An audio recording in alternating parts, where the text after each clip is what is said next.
He told how in Chengdu, the city later immortalized as Xanadu, the trials of his 4-year journey suddenly seemed worthwhile.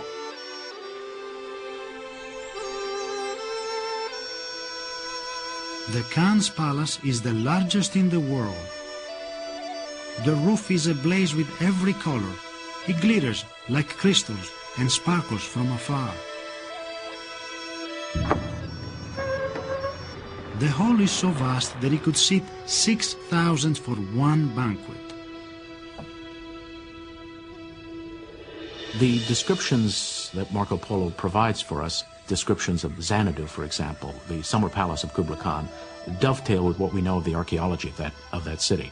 The city was excavated in the 1930s by the Japanese, and they found that the placement of the buildings and the style of the buildings was exactly the way Marco Polo had described them.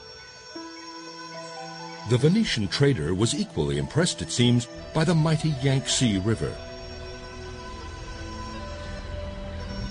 It is the greatest river in the world.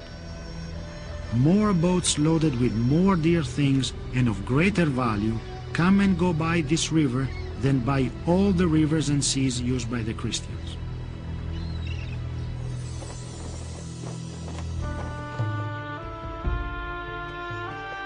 Marco could not have asked for more. He had made it safely to China. He had discovered a land of unimaginable wealth. His quest to establish a lucrative trade connection with the East was very much on course. It is here, on the threshold of his dream, that Marco's account turns fantastical. He says that he sees a fish that's 100 feet long that has fur on it. He described how the animals bow to visitors at the Khan's court. Like the tigers come out and they take a bow on cue. So, it's just things that when you read it cannot have happened. The bizarre sections in Marco Polo of animal-headed people and strange-looking fish, this is something that's not unusual. The conventions of travel writing during that time fit in with the kind of mythologizing and fantasizing that Marco Polo includes. Equally controversial is the total absence of any reference to unique Chinese rituals that would have amazed a European seeing them for the first time.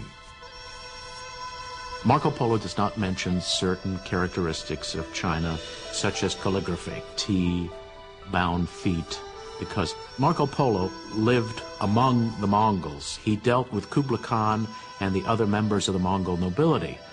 He didn't deal with the Chinese, so just because he didn't mention those things doesn't mean that he didn't reach China.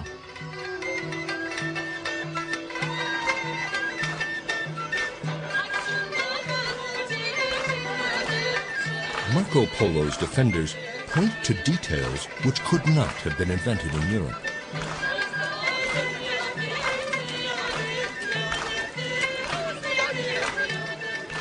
Throughout the province of Cathay, there are large black stones dug from the mountains, which burn and make flames, like logs. Marco Polo was the first European to ever write about coal, a treasure that transformed the world. Marco Polo was definitely in China. I am absolutely convinced of it because of the tremendous detail in this book.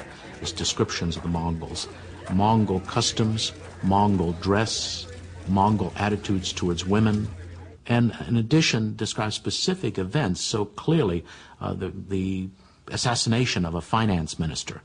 Now, who would have known about that if you hadn't been in China? The reason I don't think Marco Polo went to China is that there are basic factual inaccuracies in the book.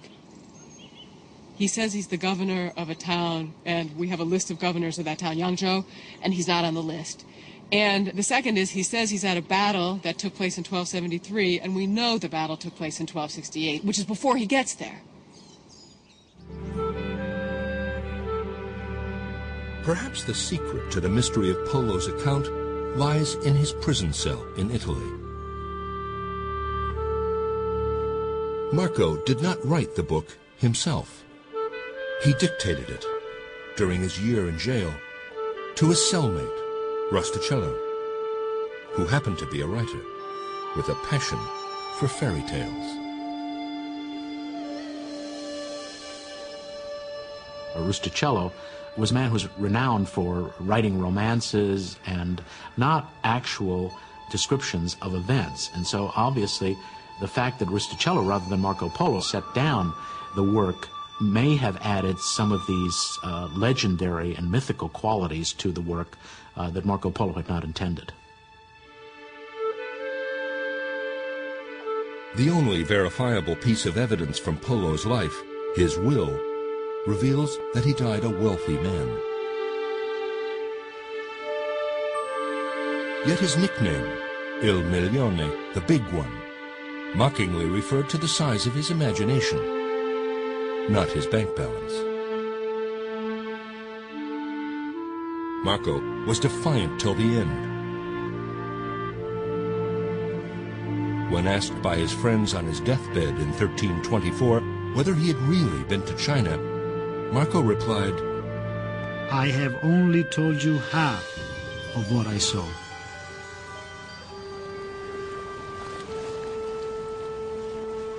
Marco Polo died surrounded by doubters. Yet his influence on the history of exploration is undisputed.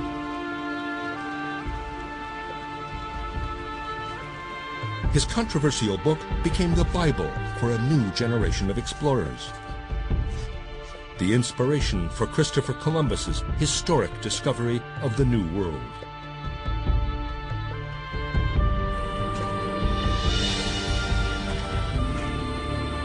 The greatest impact Marco Polo has on later explorers is planting the idea that you can go to exotic places and write about them and become famous.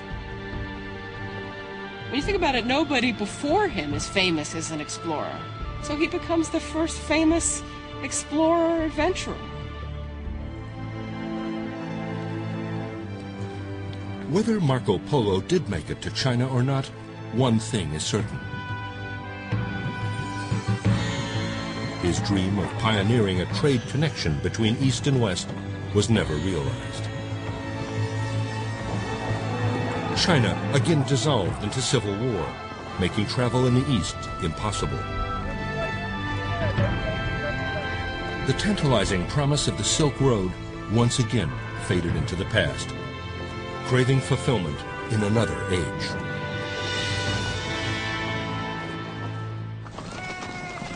"600 years later, an ambitious explorer set out in Marco Polo's footsteps. Unlike Polo, Sven Hedin was not in search of wealth. He was after something far more elusive and dangerous.